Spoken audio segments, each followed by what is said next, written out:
ప్రజాస్వామ్య వ్యవస్థలో గెలుపు ఓటములు అనేటువంటిది సర్వసాధారణం. ఏ పార్టీకి ఏ రాష్ట్రంలో కూడాను అధికారం అనేటువంటి శాశ్వతం కానే కాదు. ఇలాంటి పరిస్థితుల్లో గౌరవ ముఖ్యమంత్రి శ్రీ వైఎస్ జగన్మోహన్ రెడ్డి గారు ఎన్ని రకాల సంక్షేమ కార్యక్రమాలు ప్రవేశపెట్టినప్పుడు కూడాను, ప్రజలు ఎంతో లబ్ధి పొందినప్పుడు కూడాను, ఎవరు ఊహించని విధంగా ప్రజలు ఈ ఎన్నికల్లో ఈ విధమైనటువంటి తీర్పుని ఇవ్వటం అనేటువంటిది ప్రతి ఒక్కరిని కూడాను ఆలోచింపచేసే విధంగా, ఆశ్చర్యపరిచే విధంగా జరిగినటువంటి పరిణామాలు. జరిగినటువంటి అంశాలు, ప్రజలు తీసుకున్నటువంటి తీర్పు, ఇందులో ఉన్నటువంటి లోటుపాట్లు అన్నింటినీ కూడాను కూలంకషంగా అధ్యయనం చేసి మరలా పార్టీని బలోపేతం చేసుకోవడానికి, పార్టీ నాయకత్వానికి, కేడర్కి ఒక నూతన ఉత్తేజాన్ని నింపడానికి పార్టీ అధిష్టాన వర్గం తప్పనిసరిగా చర్యలు చేపడుతుందనే దాంట్లో ఎలాంటి సందేహం లేదు. ఇక్కడ జరుగుతున్న పరిస్థితులు ఏంటంటే, ఎంతో కాలం నుంచి చూస్తున్నాం రాజకీయాలు. ఎప్పుడు లేని విధంగా తెలుగుదేశం పార్టీ రిజల్ట్స్ డిక్లేర్ అయిన నాటి నుంచి నేటి వరకు కూడాను ఒక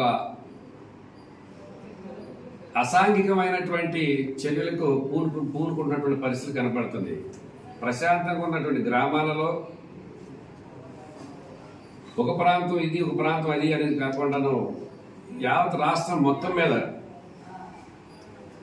ప్రశాంతంగా ఉన్నటువంటి, ముఖ్యంగా మా రేపల్లె నియోజకవర్గం లాంటి ప్రాంతాల్లో కూడాను గ్రామాలలో తెలుగుదేశం పార్టీ కార్యకర్తలు కావచ్చు, నాయకులు కావచ్చు, నాయకుల యొక్క ప్రోద్బలాలతోటే కార్యకర్తలు, వైసీపీ కోసం కష్టపడి పనిచేసినటువంటి కార్యకర్తల ఇళ్ల మీద, నాయకుల ఇళ్ల మీద పడి దాడులు చేయటం అనేటువంటిది సరైన పద్ధతి కానే కాదు. దాన్ని ఎట్టి పరిస్థితులు ఎవరు కూడాను క్షమించాలనేటువంటి పరిస్థితి. నేను ముందులో చెప్పినట్లప్పుడు ఎవరికి, ఏ పార్టీకి, ఏ నాయకుడికి ఏ అధికారం కూడా శాశ్వతం కానే కాదు. ప్రజాస్వామ్య వ్యవస్థలో గెలుపు ఓటములు అనేటువంటి సర్వసాధారణం. ఇలాంటి వాటికి పూర్తి భిన్నంగా ఒక విచిత్రమైనటువంటి పోకడికి వాళ్ళ వాతావరణం కనిపిస్తుంది. ప్రశాంతంగా ఉన్న గ్రామాలలో శాంతి భద్రతకి విఘాతం కలిగే విధంగా టీడీపీ కార్యకర్తలు, నాయకులు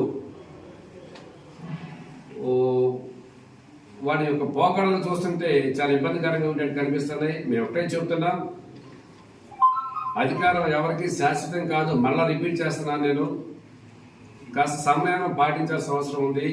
అదేవిధంగా వైసీపీకి సంబంధించినటువంటి పార్టీ కార్యకర్తలు కానీ, నాయకులు కానీ ఎక్కడా మనోధైర్యాన్ని కోల్పోకుండా ప్రశాంతమైన వాతావరణానికి, శాంతియుతమైనటువంటి విధానానికి సంపూర్ణ సహకరిస్తుందనే దాంట్లో ఎలాంటి సందేహం లేదు.